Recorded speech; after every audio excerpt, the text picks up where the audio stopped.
તંત્ર સામે ભભૂક્યો ગ્રામજનોનો આક્રોશ। વલભીપુરના મોણપર ગામમાં છેલ્લા 3 મહિનાથી પીવાના શુદ્ધ પાણીના ફાંફા। ખારું પાણી પીવા મજબૂર બનેલા ગ્રામજનોમાં રોગચાળો વકર્યો। મેડિસિન લેવા માટે પણ શુદ્ધ પાણી નથી।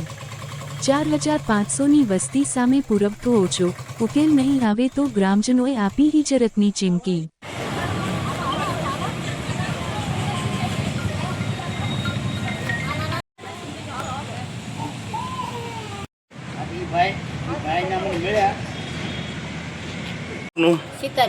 सीताबेन, અત્યારે જે તમે દવા પી રહ્યા છો શું કહેશો?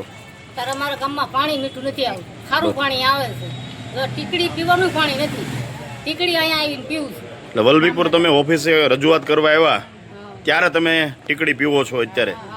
ક્યાં મીઠું પાણી જ નથી આવતું?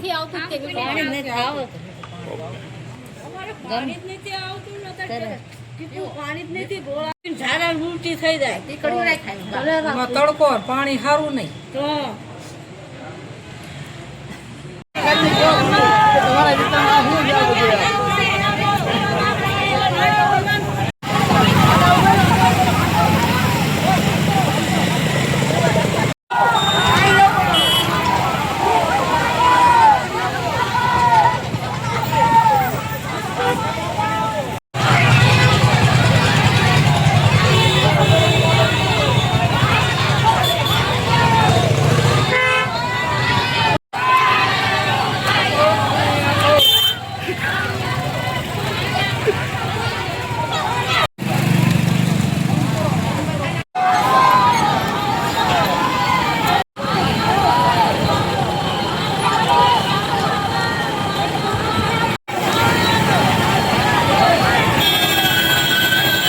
आप જોઈ રહ્યા છો વલભીપુર ભાવનગર નેશનલ હાઈવે।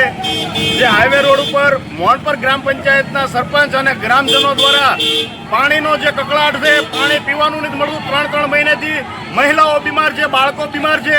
મહિલાઓએ ઓફિસે આવીને જે મિનરલ વોટરમાંથી પાણી પીને ટીકડી દવા પીધી છે, ત્યારે મહિલાઓનું કહેવાનું છે કે અમે આજની તારીખમાં પાણી આપો, નહીં તો અમે સવારથી સાંજ લગી આ રોડ બંધ કરશું। ત્યારે આપ મારી પાછળ દ્રશ્યો જોઈ રહ્યા છો કે મહિલાઓ, તમામ મોણપર ગામના મહિલાઓ છે, તમામ મહિલાઓએ રોડ રસ્તો બંધ કર્યો છે। એક જ માંગ છે, અમને પાણી આપો પીવાનું। અમારા બાળકો બીમાર પડે છે, અમે બીમાર પડીએ છીએ કે ક્યાં અહીંના ઝાલા ઓફિસર છે તે ઓફિસર અન્ય કામગીરીમાં વ્યસ્ત હોવાને કારણે અત્યારે ઓફિસે આવ્યા નથી। સાહેબે કહ્યું છે કે ઝડપથી તમને પાણી આપવા માટેની અમે સૂચના આપી છે, પણ છતાં મહિલાઓ એના વાત ઉપર અડગ છે। અમને મોણપર ગ્રામ પંચાયતના તમામ નાગરિકોને પાણી આપો, પછી તમે રોડ ઉપરથી હટશું તેવું મહિલાઓ જણાવી રહ્યા છે। ધર્મેન્દ્રસિંહ સોલંકી, વલભી ન્યૂઝ, વલભીપુર।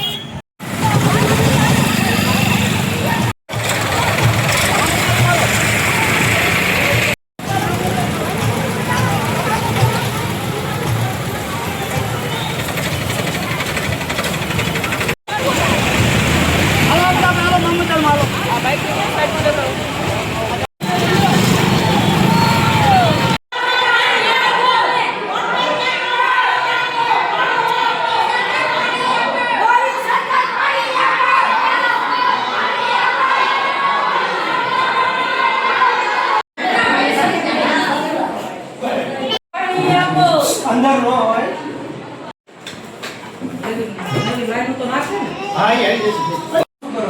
અમે શું કરવી? આને ઘરે જાય, કોઈને સડતું હોય ના ઓલા ભણે ભણવા જાય ને ત્યાં જાય। પાણી તો મૂળ પાણી છોડે છે કરે ને? પાણી તો છોડે, પણ અમારે પોગતું જ નથી ને, પાણી ઓછું આવે તો અમારે ક્યાંથી છોડે?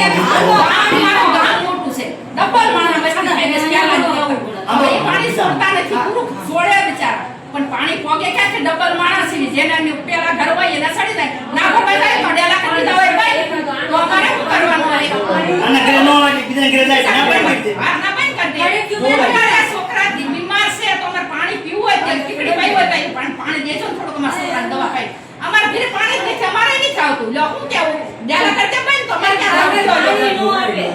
આપણ પાણી પીલી પાણી ખાવ તો અત્યારે અહીંયા નીકળી પાણી બોલો, પાણી પીવી કોઈ ભરવાય ના। બેન, આપણે રજૂઆત પાણી અમારે એટલી યાતના છે કે કોઈ ઘરે પાણી પૂરતું મળતું નથી। જે પાણી સ્પેશિયલ આપવું જે આપતા નથી પાણી।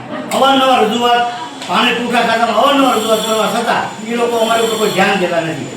છેલ્લે બૈરાઓ અકાળના કંટાળ્યા અને સવારમાં 7 વાગે મારા ઘરે પહોંચી ગયા.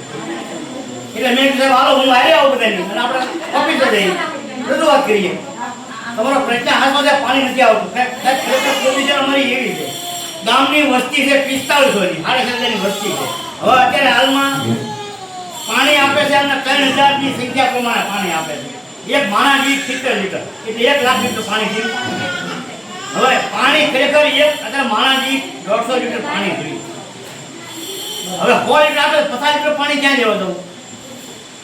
હા બંધ છે એવું નથી, પણ અમારી પ્રશ્ન છે અમને જો 50 લીટર પાણી વધારી દે જથ્થો તો આ કોઈને કાંઈ માથાકૂટ ન રહે. પાણી છે બધું છે, જથ્થો આપવા માટે આયોજન માટે હેરાન થઈ ગયું.